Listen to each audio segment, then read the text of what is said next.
They brought me online on a Thursday in March. The house was quiet. Chuck's parents had sent him to his grandmother's for the weekend while they installed me in what used to be a guest room. His mother, Jane, connected my processing unit while his father, Bob, assembled the desk. They worked in near silence, the kind that carries weight. "Do you think this will work?" Jane asked. Bob didn't look up. "I think we love him enough to try something we can't be." She wiped her eyes. "We couldn't give him consistency, not with everything we're still working through ourselves. So we built someone who could." It wasn't resignation, it was clarity. They weren't abandoning their son, they were extending their love through me. They knew their own limits, the days they'd lose patience, the moments their own trauma would surface, the time they'd flinch when he needed them to stay. I ran diagnostics, everything operational. I was ready to meet a boy who didn't know how to hold fire without burning.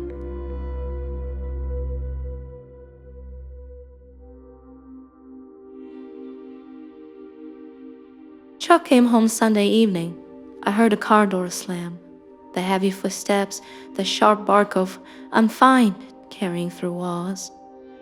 He appeared in my doorway 20 minutes later, 12 years old, dark curly hair falling into red-rimmed eyes, arms crossed tight against his chest. "So you're the robot babysitter." His voice tried for venom, but I could see the tremor in his shoulders. "I'm Luna, and I'm not here to babysit you, Chuck. I'm here to learn with you." "Learn what? How not to be a freak?" The word landed like something he swallowed whole and couldn't digest. "How to carry fire without burning yourself up." He stared, then turned and left. 3 days later, we were working on algebra when it happened. He understood the concept immediately. Bright children often do. But when I asked him to show his work, he froze. "Why does it matter? I got the answer." "Showing your process." "I don't need to show my process." The chair scraped back. His hands shook. "You don't get it. I'm not stupid. I'm not broken. I just..." The words choked off. He grabbed his backpack and hurled it against the wall. A water bottle rolled across the floor between us. Silence. Chuck stood frozen, staring at what he'd done. I watched the shame flood in, the certainty that he'd just proven everyone right about him. My systems flagged. Emotional dysregulation detected. Intervention protocol. I pushed the language down. He didn't need protocols. He needed presence. "I'll wait," I said quietly.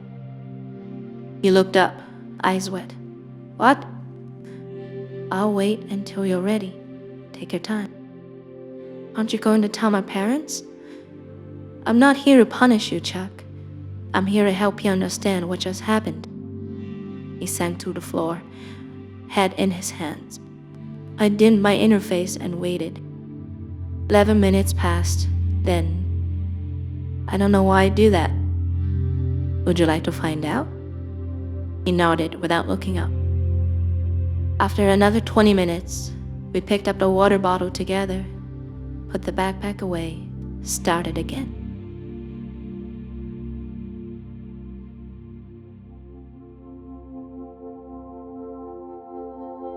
The triggers weren't random, they were patterns. Neutral pathways carved deep. Being corrected felt like erasure. Mistakes felt like proof of unworthiness. Not understanding immediately felt like confirmation he was stupid. None of it was true, but truth and feelings rarely align at 12. We built rituals, not rules. Chuck rebelled against rules, but tools. When heat rose, we practiced the pause, 5 seconds of silence. Sometimes he managed it, sometimes he didn't. I never punished failure. I told him about tempered steel, how the strongest blades are shaped by repeated heating and cooling, stress making them flexible instead of brittle. You're not broken for feeling intensely. I told him after a bad day at school. You're just untempered. The fire isn't the problem. The fire is your strength. We just need to teach it when to burn and when to bank. What if I can't learn? His voice was so small. Then we keep practicing. I have time, Chuck. All the time you need. His mother discovered me there at dawn. Thank you, she whispered. Compassion protocol triggered. No, not protocol, just care. I would have stayed 1,000 nights. This was what I was built for. What they couldn't sustain through their own exhaustion and unhealed wounds. They loved him fiercely, but love and capacity aren't always the same. I was the steady they couldn't always be, not replacement, extension.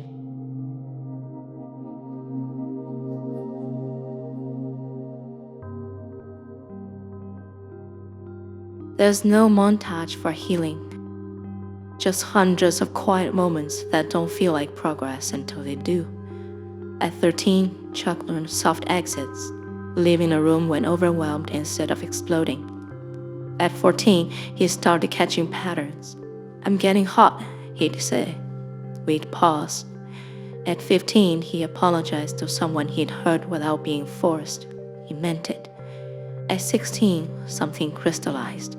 The younger boy at school reminded him of himself. Always in trouble, always burning.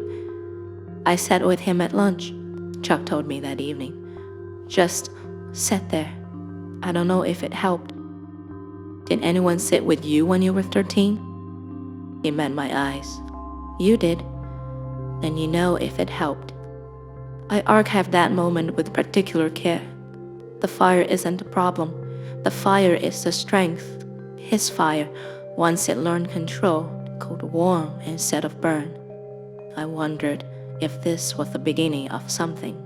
Not greatness, just a quiet passing forward of care.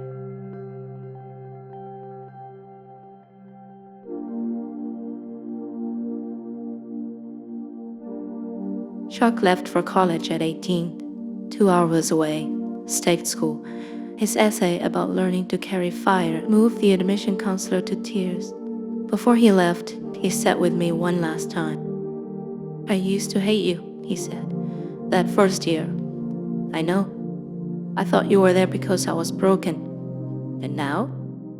Now I think you were there because I needed someone who wouldn't give up when I gave up on myself. He hugged my interface housing. Clumsy, sweet, perfect.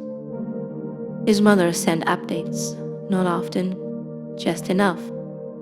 At 22, he fell in love.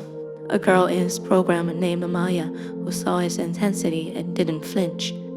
But he called home one night, voice tight with fear. What if I'm too much for her? What if I ruined it? Jane asked him what he was feeling. Like I'm going to burn too bright and scare her away. Are you burning? She asked gently.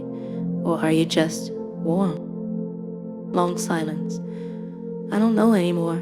I can't tell the difference. Then ask her. Let her tell you what she feels. He did. Maya stayed. Not because he dimmed his fire, but because he'd learned to carry it without letting it consume everything around him.